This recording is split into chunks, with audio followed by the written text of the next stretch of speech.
orang, papanya hamba Tuhan dan memang bergerak di pelayanan pelepasan dan usaha setan juga. Nah, uniknya adalah di rumah tersebut itu berapa kali ada setannya, Pak. Anggota keluarga lihat. Nah, sama hamba Tuhan ini, papanya sendiri itu sudah didoakan berkali-kali dengan berbagai cara. Permasalahannya adalah setan itu ganggu tidak, tapi pergi juga tidak. Padahal kalau papanya ini melayani, mendoakan rumah-rumah yang lain, ya kebanyakan pergi bersih gitu ya setannya. Nah, tapi di rumahnya sendiri itu memang tidak pergi. Itu apakah bisa dijelaskan kenapa? Oke, gini. Pengalaman saya selama saya bertobat sampai saat ini, setannya diusir pasti pergi. Nah, ada setan-setan tertentu yang bandel, yang pangkatnya tinggi, pangkatnya jenderal.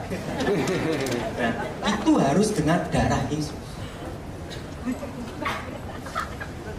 Dan saya pernah nangani kasus itu, pabrik ada di Surabaya.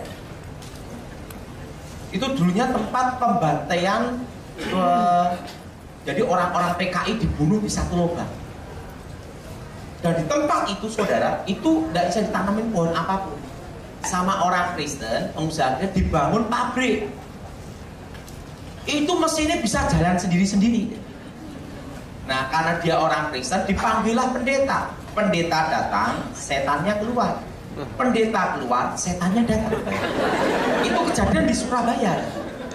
Nah, sampai pendeta-pendeta bagaimana cara ngusir setannya? Diambil keputusan, dibikin persekutuan malam dari Jumat atau malam Jumat. Bener tidak? Waktu persekutuan setannya keluar. Habis persekutuan setannya datang. Wah, akhirnya bingung, nggak mungkin kita nyanyi terus 24 jam. Nah, setelah itu rapat, saya dipanggil. Nah, waktu itu saudara, mereka ngomong, kita usir semua dalam nama Yesus. Saya kasih ayatnya ini. Harus dengan apa? Darah Yesus. Di tempat kejadian orang dibunuh itu, zaman PKI itu, yang mati itu ratusan. Bunuh satu lubang. Digorok, setelah itu mayatnya dibuang di tempat lain. Itu saya doakan dengan darah Yesus, hancurkan segala roh maut, segala kutuk maut. Itu kalau rasukan, semua karyawan rasukan. Itu pabrik jalannya 24 jam, itu malam tidak bisa jalan. Satpamnya suruh jaga di dalam pabrik, lebih baik dipecat daripada jaga. Karena itu mesin bisa jalan sendiri. Akhirnya didoain dengan apa? Darah, terus dengan darah Yesus. Baru setannya keluar, dan sampai sekarang aman, tidak balik lagi. Memang ada kasus tertentu harus dengan darah Yesus, terutama tempat pembunuhan atau pembantaian massal. Oke, dua pertanyaan, Pak. Berkaitan dengan kenapa rumah yang pernah ada kasus bunuh diri di dalamnya itu auranya nggak enak. Maksudnya siapapun yang masuk ke rumah tersebut bisa tahu ada satu, mungkin nggak tahu kasus yang bunuh diri, tapi ada sesuatu berbeda. Kedua, berkaitan dengan rumah kosong. Kenapa tidak semua rumah kosong itu ada setannya? Tapi juga ada rumah yang lama kosong, ada setannya. Oke. Ya. Bagaimana mengatasinya? Kalau tempat kejadian rumah yang ada auranya, kuasa gelapnya, pasti ada sejarah penderitaannya. Ingat, sebabnya apa? Darah yang menuntut. Nah, setan ada di situ, yang disebut kutuk adalah kata-kata mengikatnya itu. Penderitaan, kehancuran, sakit penyakit. Makanya ingat, darah yang menetes, kutukan darah yang menuntut. Nah, tempat yang darah menuntut itu harus diusir dengan nama Yesus, dengan disucikan dengan darah Yesus. Nah, rumah yang kosong, kalau saudara supaya tidak ada setannya, itu mudah. Doakan pakai minyak urapan. Nah, minyak urapan yang didoakan oleh pendeta, hamba Tuhan, atau saudara doa sendiri juga bisa. Tapi penting dengan apa? Iman. Karena kita ada imamat raja. Kita doa, darah Yesus sucikan minyak ini, berkati minyak ini di benteng yang kudus demi nama Yesus. Olesin setiap itu nanti walaupun ditinggal puluhan tahun, tidak ada setan. Karena ada benteng ini. Jelas? Maka dalam pengusiran setan, setelah diusir harus ada kasih tanda. Jelas? Nah, kenapa rumah kosong tiba-tiba ada setannya? Ini karena illegal logging. Dulu setan banyak di pohon-pohon. Pohonnya kalah sama illegal logging, ditebang. Setannya kepanasan, cari tempat mengungsi. Nah itu kalau yang kasus yang setan masuk ke rumah kosong mengungsi itu adalah itu mudah. Dalam nama Yesus setan keluar, pasti keluar. Tapi kalau yang pembunuhan harus dengan apa? Dengan iman. Oke, katanya.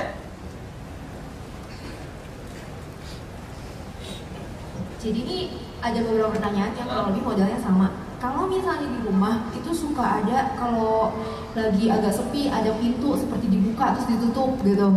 Terus ada suara-suara kayak keributan. Sudah didoain tapi nggak masih seperti itu. Nah itu bagaimana? Itu pasti tempat orang bunuh dengan darah diucapkan. Jangan. Suatu kali ada doa pelepasan susuk. Setannya nggak keluar-keluar. Yang doanya itu bahasa roh terus. Berhari-hari nggak keluar. Akhirnya saya doakan. Langsung setannya keluar. Dia tanya, kenapa? Setannya bingung bahasa roh. Nggak ngerti. Ingat, bahasa roh itu untuk hubungan antara Tuhan dan manusia. Yang tahu hanya Tuhan. Setan tidak. Nah, dia bahasa roh, setannya bingung. Saya disuruh ngapain? Harus dengan apa? Darah. Kalau nama Yesus. Nah ini loh, gini saya kasih tahu. Ini pentingnya karunia membedakan roh. Gini, ada kasus tertentu setannya itu ada di luar. Tapi kalau penampakan kelihatannya setannya ada di situ. Itu belum tentu ada di situ. Karena alam roh itu tidak dibatasi ruang dan waktu. Padahal setannya ada di luar. Tapi kelihatannya di. Tapi kalau ingin tahu setannya itu di dalam itu mudah. Yaitu apa? Ada orang kerasukan di dalam rumah, itu pasti di dalam. Jelas? Tapi kalau penampakan setan, misalnya di sini, belum tentu setannya ada di sini, bisa ada di luar. Karena alam roh itu tidak dibatasi ruang dan waktu. Jadi itulah pentingnya karunia dengan roh. Apakah setan itu di sini atau di sana? Itu harus minta sama Tuhan karunia khusus. Oke? Selanjutnya, bagaimana apabila belakangan itu suka mimpi terus-terusan bertemu dengan saudara yang sudah meninggal karena sakit? Oke.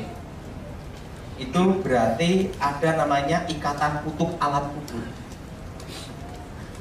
Kalau saudara sering mimpi ketemu orang-orang sudah mati, itu ada hubungan ikatan kutub dengan alam kubur. Itu berhubungan dengan kutub leluhur, kutub keturunan. Harus diputuskan dalam nama Yesus. Jelas? Itu bukan arwah orang mati, roh setan menyamar. Oke? Oke. Nah, ada seorang nanya bagaimana cara melepaskan perjanjian dengan setan. Karena saya pernah berjanji kalau dagangan saya laris, saya mau menyerahkan nyawa saya ke setan. Oke. Ini paling radikal. Ini nanti datang kebaktian yang kedua. Karena kebaktian kedua, saya dapat hikmat Tuhan untuk bahas tentang kutukan. Saudara, kenapa puncak ritual puasa setan di seluruh dunia pasti malam Jumat? Baik di Eropa maupun di Asia. Seluruh dunia itu malam Jumat. Sampai ada filmnya The Friday. Betul? Betul? Nah, maaf, bahasa Inggrisnya rodok susah. Deso. Nah, semua ritual puasa gelap puncaknya selalu malam Jumat. Kenapa tidak malam Minggu? Malam Minggu tempat orang pacaran. Jadi nanti kebaktian keberapa? Kedua. Oke, saya seorang kontraktor, sering dalam membuat sebuah proyek baru. Itu kan biasa ada penunggunya. Bagaimana cara mengetahui bahwa yang mau dibangun itu ada penunggunya dan diusir supaya pekerja saya dan penghuni nanti nggak punya masalah? Sebelum dibangun didoakan dulu. Makanya kalau makan perlu berdoa. Jelas? Ya. Ini saya mau tanya, ada anak berumur 8 tahun, anak ini bisa melihat setan dan di rumahnya itu dihuni beberapa setan. Dan anak ini kalau marah itu tidak semestinya. Oke, udah jelas, ngerti itu. Sejak lahir melihat setan itu bukan karunia, itu kutukan. Itu kalau kakek neneknya terlibat setan, maka generasi kedua atau ketiga akan ada namanya kasus titisan. Jadi roh jahat, roh setan atau jimat dari kakek neneknya akan masuk ke keturunan yang wajahnya mirip. Masuk sejak lahir. Cirinya ada, yaitu sejak kecil dia bisa lihat setan. Untuk merasakan adanya setan, semua manusia dan binatang bisa merasakan. Misalnya anjing, ada setan lewat, bukannya saya mirip dia. Ada setan lewat, betul? Kita, siapapun ada tempat yang ada setannya, perasaan kita tidak enak, betul? Nah, tetapi tidak semua manusia bisa lihat setan. Nah, kalau sejak kecil dia lihat setan, itu bukan karunia Tuhan, itu kutukan. Kakek neneknya terlibat kuasa setan. Nah, cirinya ada, dia sering lihat dan bisa komunikasi. Kalau dia mau lihat langsung lihat. Beda dengan karunia Roh Kudus yang dari Tuhan, didapat setelah bertobat.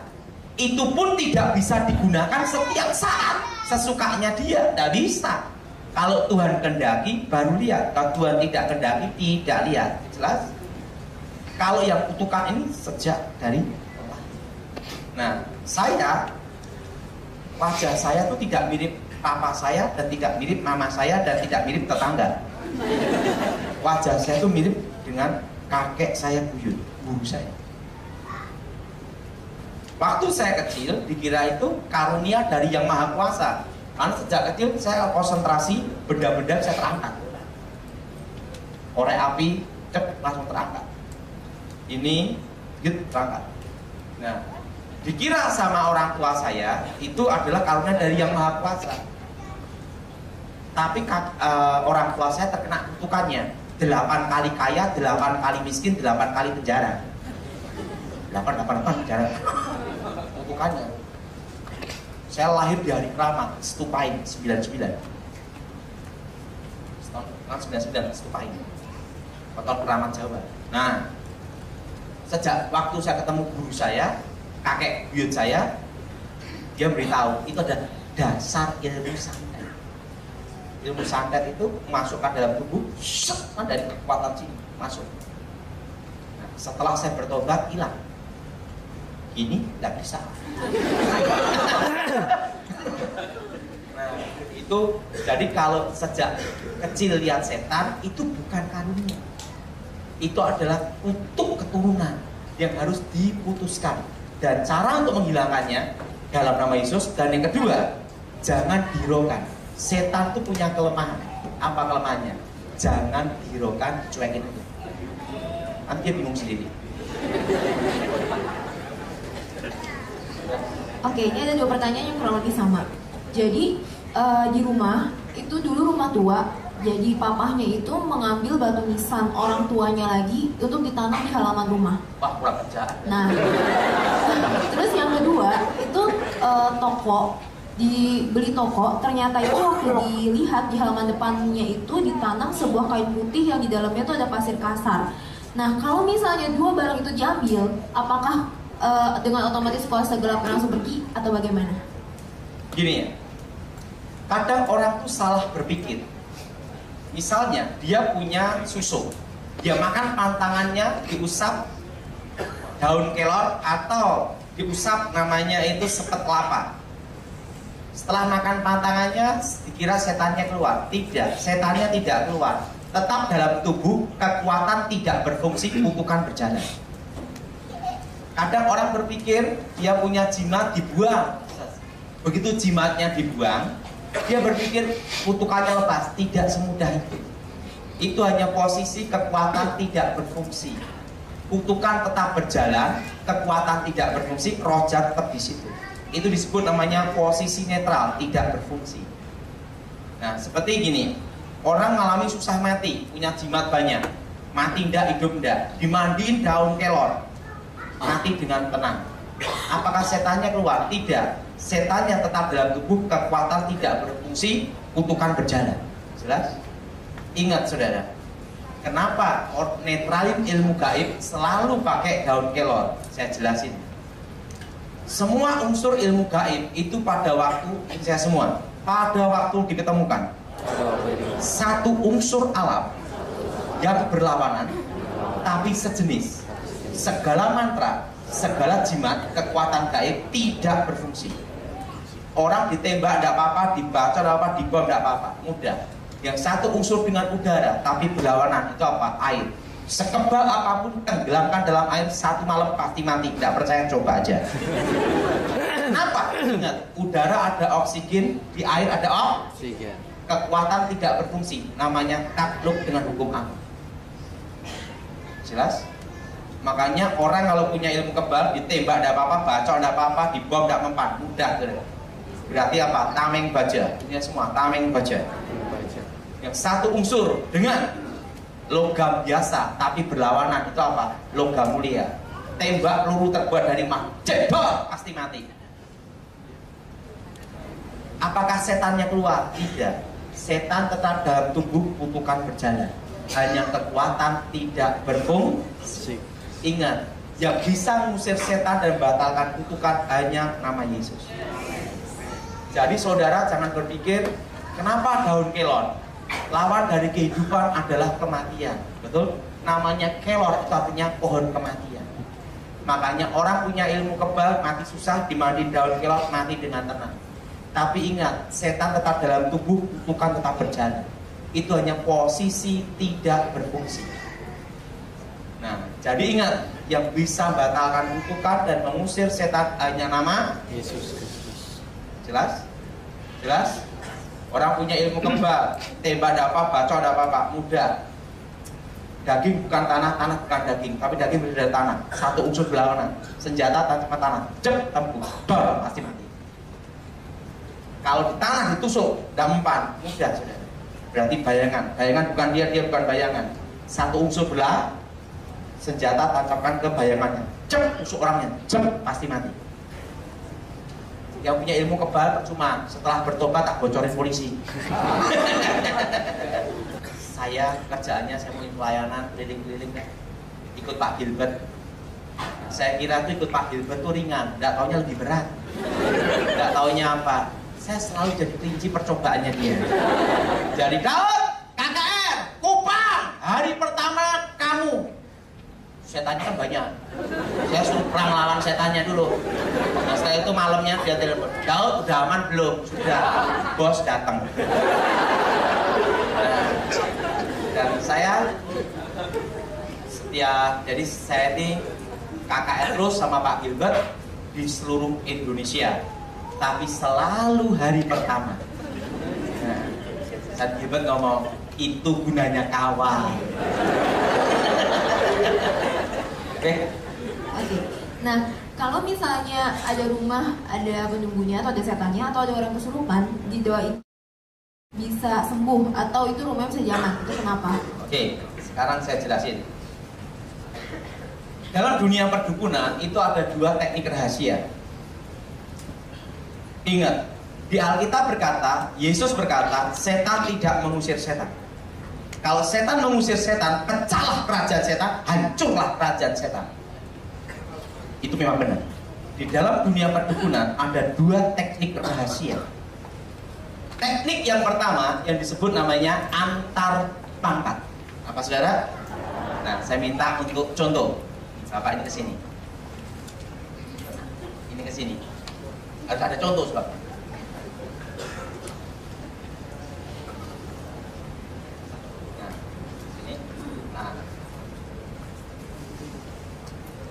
Wah ini udah deket lagi nih. Kalau gitu dibahasain waktu aja. Nggak apa sebentar ya. Sekarang gini. Setan di sini pangkatnya kapten. Datang Mbak Dukun, pangkatnya kopral. Siapa kamu? Kapten. dia kerasukan sendiri. Maka ada kasus dukunnya kerasukan sendiri karena pangkatnya lebih rendah. Ini, nah, datang lagi, silakan dulu. Datang lagi dukun yang kedua, sini. Pangkatnya jenderal.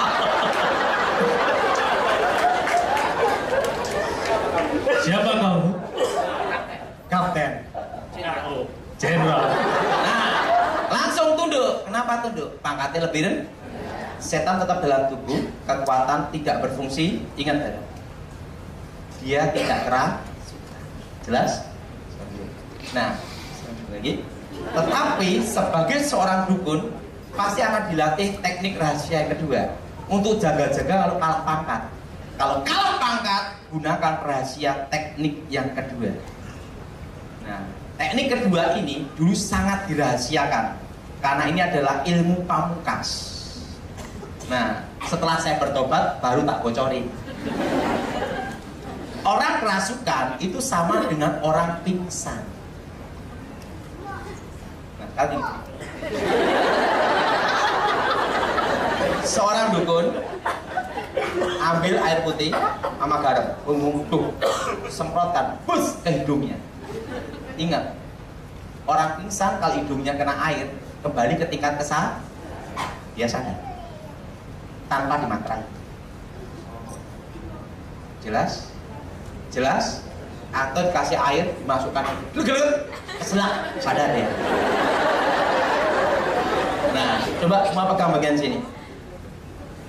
Orang kerasukan pegang bagian sini 1 jam diginiin dua-duanya pasti sadar.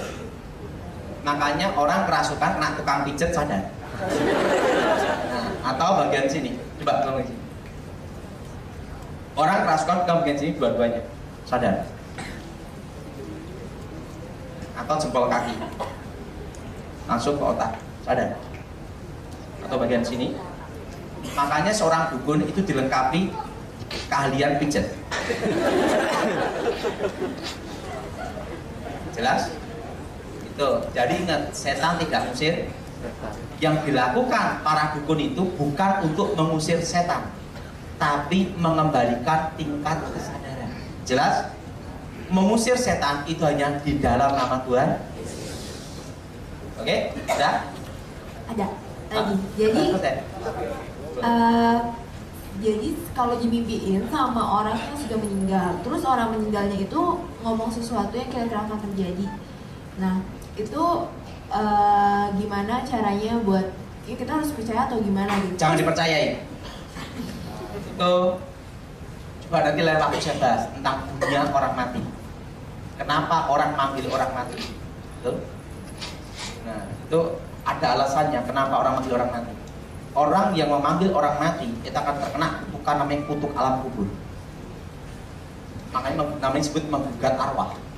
Maka negara kita Indonesia ini sebenarnya terkena kutuk alam kubur. Yaitu apa?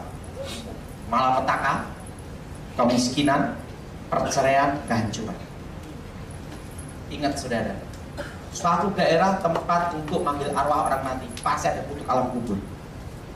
Ingat Papua, emas, gunung emas ada, berlian, apapun intan di Indonesia ada, betul?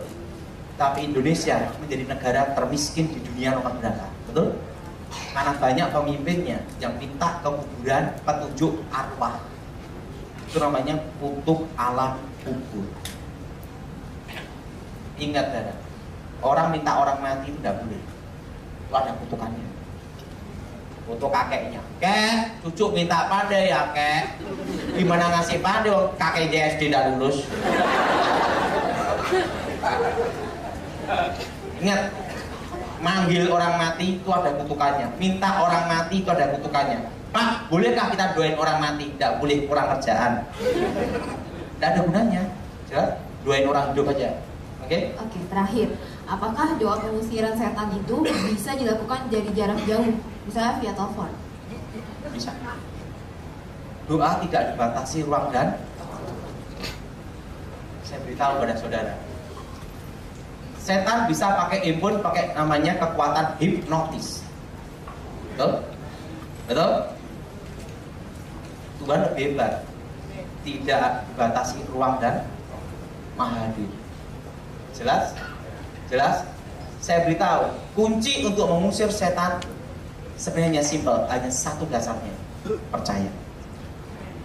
Ingat, mujizat kesembuhan dengan pengusiran setan itu beda. Mujizat kesembuhan bisa karena iman yang mendoakan. Amin. Misalnya orang lumpuh, itu ada iman yang bawa menggotong sampai jebol atap, betul? Yesus melihat iman mereka, orang lumpuh berjalan. Amin. Tapi lihat anak-anak sekewa waktu ngusir setan. Paulus, aku tahu, Yesus aku kenal, siapa kamu, betul? Kalau mengusir setan harus dari iman pribadi. Amin. Kalau mujizat kesembuhan bisa iman dari diri orang yang didoakan, bisa dari doa yang iman yang mendoakan. Amin. Tapi kalau untuk pengusiran setan dari imannya dia. Amin. Amin. Karena kasus pengusiran setan itu ini roh, bukan penyakit. Jelas? Jelas? Makanya sebelum pengusiran setan harus punya iman yang betul-betul iman yang hidup. Kalau kesembuhan ilahi, iman yang mendoakan bisa, betul? Atau iman yang didoakan, iman dia sendiri bisa.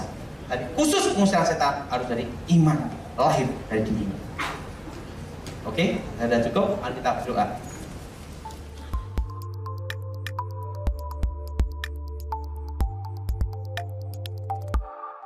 Dua pertanyaan awal, Pak Daud. Jadi siap, Komandan. Ada jemaat di salah satu gereja, suaminya kerja di luar kota, lalu dapat selingkuhan di kota tempat suaminya kerja. Ini jarak, jadi meninggalkan istri dan anak-anaknya. Lama-lama istrinya melihat ada perubahan sikap dari suaminya, dan pulang suaminya itu memakai seperti gelang dari terbuat bukan dari emas, gaharu, yang kurang lebih begitu. Kayu, tahu. Nah, jadi bagaimana cara melepaskan suaminya dari benda ini atau pengaruh-pengaruh dari guna-guna dan lain-lain?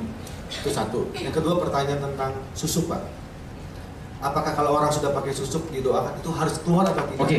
Kalau nggak keluar, bagaimana? Oke. Apakah bersih atau tidak? Gitu. Yang pertama tentang ini ya. Biasanya dari kayu. Nah, itu berarti itu mantra Jawa Barat. Itu Jawa Barat cirinya itu. Semua daerah di Indonesia itu ada cirinya. Kalau jenis kayu gaharu itu Jawa Barat. Kalau garam itu Jawa Tengah. Kalau merica kembang kantil itu Madura. Jadi aliran ini berarti aliran Jawa Barat. Nah, cara mutusinya itu diputuskan dulu hubungan batin antara perempuan itu dengan suaminya. Yang pertama itu dulu. Yang kedua, dekatkan ke anak kandung. Dan anak kandungnya tidak boleh ada akar pahit kecewa dendam. Jadi kalau yang itu anak kandungnya tidak kecewa dan dendam, dekat sama ini ikatan batin namanya menyatu lagi. Walaupun benda itu ada di tangannya, tapi ingat tidak bisa kalahkan yang asli, ikatan batin yang asli. Jadi itu harus menghadapinya anak kandung. Ini anak ada. Walaupun beda kota, anaknya sering telepon, sering kontak. Nah, kalau anaknya sering telepon, sering kontak, kalau zaman dulu kan susah, harus pakai surat, betul nggak? Nah, sekarang cukup, ayo. Itu telepon, karena ingat, komunikasi itu bisa mempererat ikatan batin. Nah, yang kedua, sudah tadi. Yang kedua, tentang susuk. Susuk itu ada 3 jenis. Susuk emas, susuk samber lilin, susuk berlian. Lain dengan susuk KB, lain. Ini beda urusan. Susuk emas itu kekuatan jarak dekat. 3 meter, 5 meter. Susuk berlian itu jarak 10-15 meter. Itu ada jaraknya semua. Jadi dari jarak 15 meter, wah kilau-kilauan. Dekat, dekat sekali, jelek sekali. Susuk itu kalau kebongkar itu kalau jarak kira-kira setengah meter, wujud asli kelihatan. Susuk berlian itu kekuatan 15 meter. Susuk jenis samber lilin itu kekuatan namanya Jolo Sutro Tampang Kencono. Itu waktu tanggal muda akan kelihatan muda, tanggal tua kelihatan tua, kayak gajian. Itu jenis susuk samber lilin. Jelas? Itu namanya ilmu Jolo Sutro atau cucak ijo. Kebetulan saya punya ilmu itu semua, saya tahu. Nah, susuk dalam doa pelepasan ada dua juga, susuk mati dan susuk hidup. Kalau susuk hidup dipasang di sini bisa pindah ke sini, di sini bisa pindah ke sini. Itu kekuatannya masih hidup. Nah, kalau kekuatannya udah mati dipasang sini tetap di sini, tidak pindah. Itu udah kekuatan tidak berfungsi. Nah, dalam doa pelepasan, pengusiran setan, pelepasan susuk, ada yang susuknya keluar, ada yang tidak. Kalau yang keluar, itu bisa keluar, bisa melalui jalur operasi. Bisa. Ada yang kedua, diginikan, keluar. Ada yang juga, bendanya tetap dalam tubuh, setannya dan kekuatannya sudah tidak ada. Hanya benda biasa. Itu namanya susuk mati. Jelas? Nah, jadi kalau susuk hidup itu arti hidup itu masih ada kekuatannya, bisa jalan. Taruh sini bisa pindah ke sini, sini bisa pindah ke sini. Jelas? Dalam doa pelepasan masalah susuk belum tentu barangnya keluar. Jelas? Jelas? Nah, cirinya lepas gimana? Dari buahnya lah kamu akan ngerti? Udah jelas? Oke. Oke. Bagaimana sikap kita tuh sebagai orang Kristen, tapi yang harus masih mengikuti tradisi-tradisi Chinese seperti cap gome, cengbeng, sija, yang diwajibkan orang tua untuk makan makanan sesajen, itu bagaimana? Ya, ini. Kalau kita tahu makanan itu dipersembahkan berhala, puasa gelap, itu tidak boleh. Kalau tidak tahu gimana? Kan lain cerita. Tidak tahu. Doa dulu dalam nama Yesus, betul? Nah, kalau kita tidak tahu kan beda, betul? Nah, kalau itu kita tahu persembahan puasa gelap tidak boleh. Jelas? Ingat, boleh tidak kita orang Kristen ziarah di kuburan? Boleh. Yang tidak boleh meminta dan mendoakan. Kalau hanya bersih-bersih, tabur bunga. Pak, kalau tidak nabur bunga gimana? Bagus, lebih ngirit.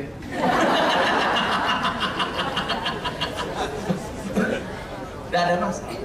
Ingat, kita doain pun tidak ada gunanya. Jelas? Ya, jelas? Nah, meminta ada kutuk.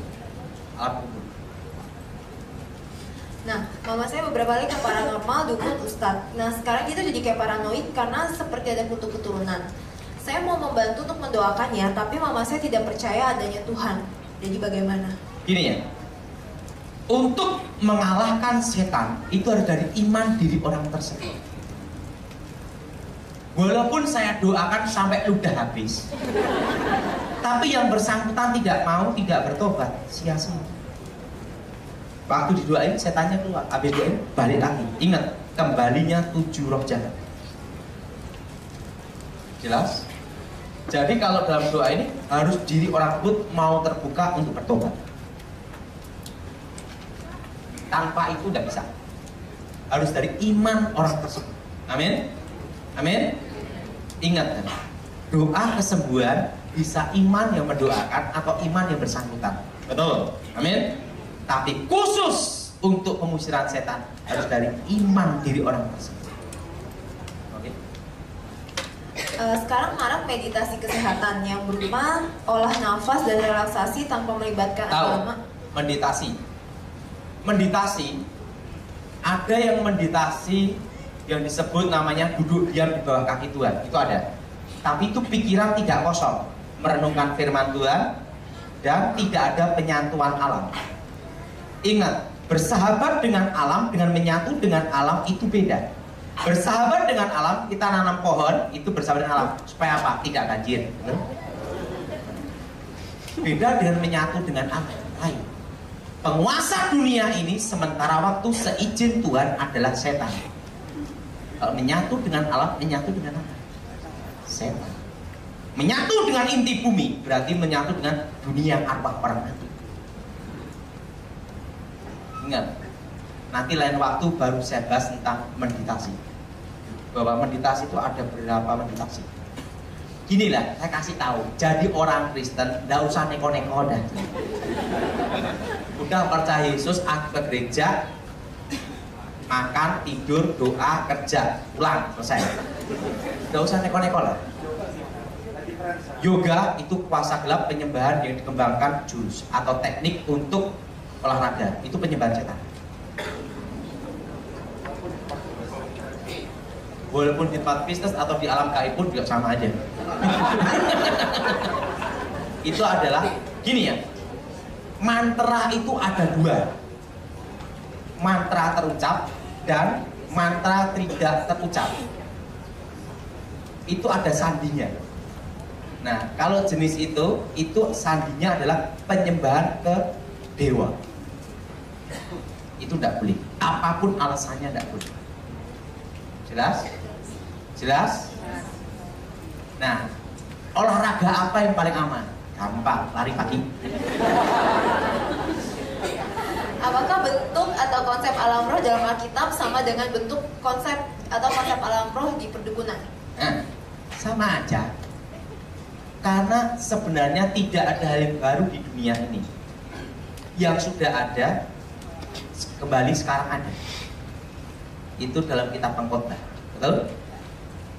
Pada waktu Yesus ada dicobai hari yang ketiga, setan tunjukkan semua kerajaannya. Kalau engkau menyembah aku, semua aku berikan.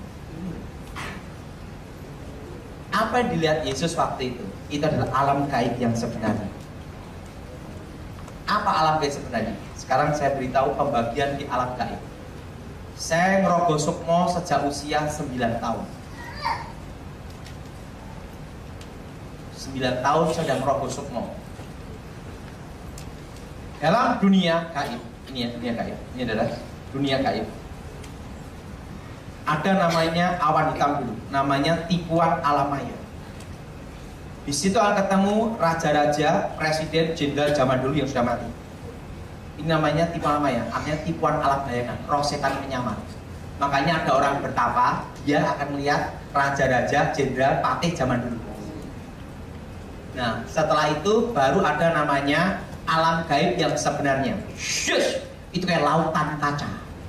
Seluruh dunia bisa dilihat di sini. Nah, itu yang dilihat Yesus, lautan kaca itu. Nah, dukun kalau mau nangkep penjahat itu pakai ilmu gaib ini, lihat di lautan kaca ini. Shut! Pencurinya siapa, penjahat lain mah ketangkap semua itu. Tapi dukunnya sendiri kehilangan mobil, lapor polisi. Kenapa?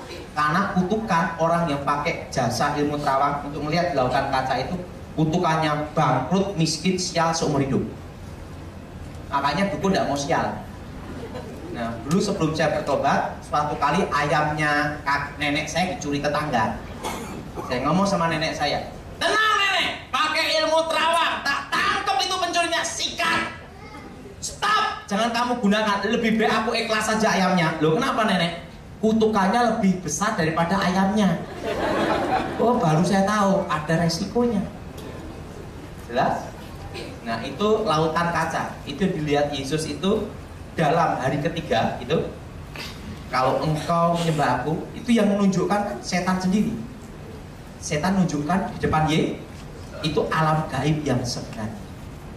Seluruh dunia bisa dilihat. Nah, baru yang ketiga yaitu terowongan alam kematian. Itu ada terowongan kecil menuju ke bawah. Itulah dunia arwah orang mati. Waktu saya mau masuk ke situ, guru saya berkata, stop, berhenti sampai di sini. Kenapa? Kalau kamu masuk ke situ, kamu tidak bisa kembali ke dunia orang hidup.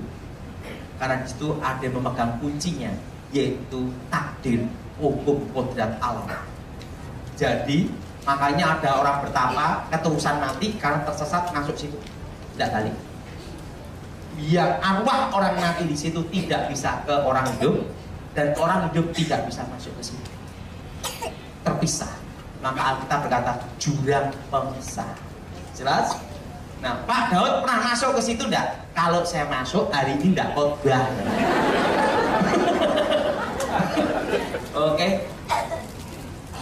Kalau dalam sebuah keluarga, suaminya itu percaya tentang perdukunan, tetapi istrinya percaya Tuhan Yesus. Apakah kutuknya itu akan tetap berjalan? Gini, kutuk itu kalau mereka tidak percaya Yesus, kutukan berjalan. Tapi kalau satu anak itu percaya Yesus, bertobat lahir baru, kutukannya itu tidak berlaku. Ingat, masalah kutuk ini adalah imanmu yang menyelamatkan. Jelas? Oke? Lagi? Ini jam berapa ya? Oke? Mengapa perasaan saya ke suami itu dingin? Apakah mungkin istri pertama suami saya yang sudah dicerai? Karena suami saya tahu mantan istri yang pertama itu suka berdukun. Bagaimana caranya agar rumah tangga saya itu tidak ada pengaruh guna-guna? Karena sampai sekarang suami saya itu belum bertobat.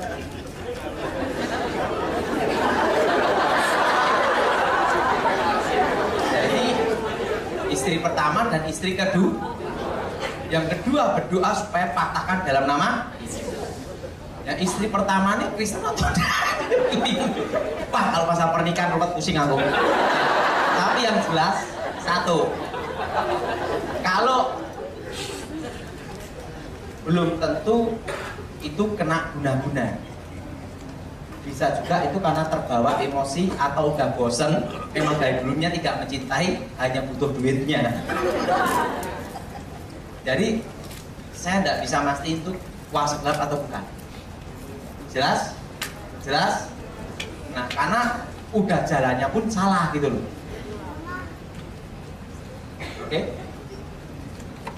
Saya pernah sakit kepala dan perut seperti ditusuk. Nah, setelah doa dalam nama Tuhan Yesus, ada paku dalam guling saat saya mau tidur. Apakah itu santet? Karena kadang saat tidur seperti ada jaring di atas. Oke, saya jelasin.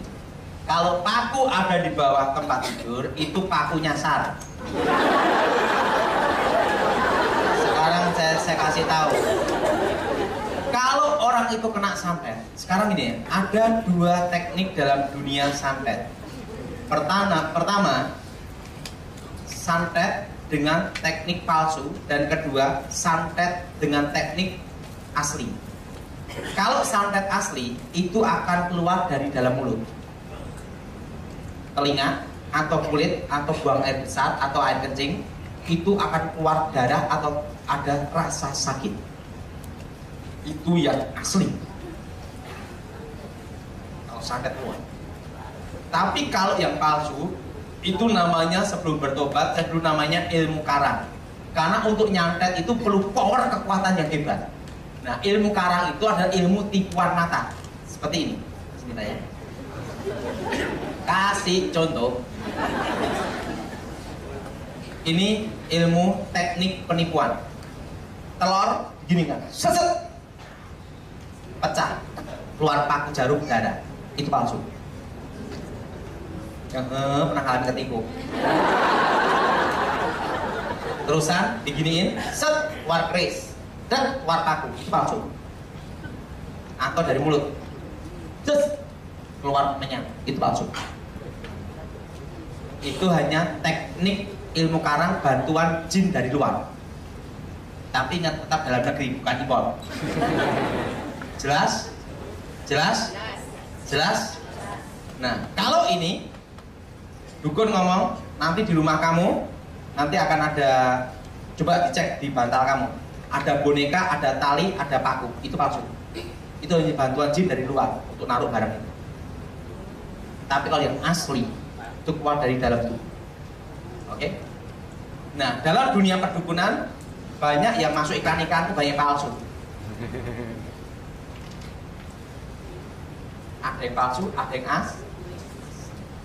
Nah, satu kali saya pernah diminta satu kasus untuk ngecek seorang yang ngakunya pendeta. Ada yang praktek ilmu karang supaya narik namanya jemaat atau dengan uang. Dia praktek setiap kali pegang gini keluar kemenyan, pas gini keluar kaku. Itu kejadian di Surabaya. Pas gini keluar ini. Nah, ibu ini ngakunya pendeta dan dia sudah praktek di berbagai tempat persekutuan. Nah, waktu itu Full Gospel ngundang saya untuk ngecek karena saya bekas dukun lebih tahu.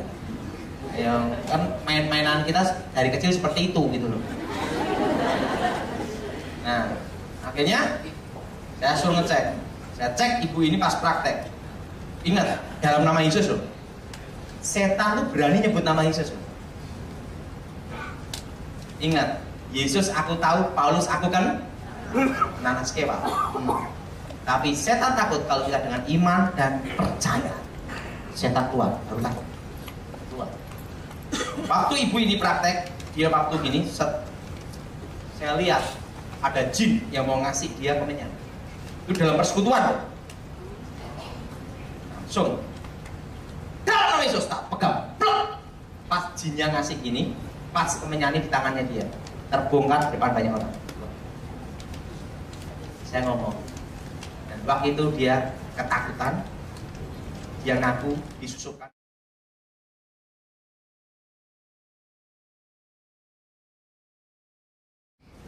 Langsung saya pandang gini, Bu, jangan berbuat seperti itu. Ini kalau saya belum bertobat, Ibu jadi korban yang berikutnya. Maksudnya apa ini ya? Langsung kawan dua. Makanya jadi orang Kristen jangan neko-neko, jangan cari macam-macam, cari sensasi apa nggak usah. Ingat, percaya Yesus, ke gereja, doa, aktif dan kerja, selesai. Sama ingat, kasih perpuluhan.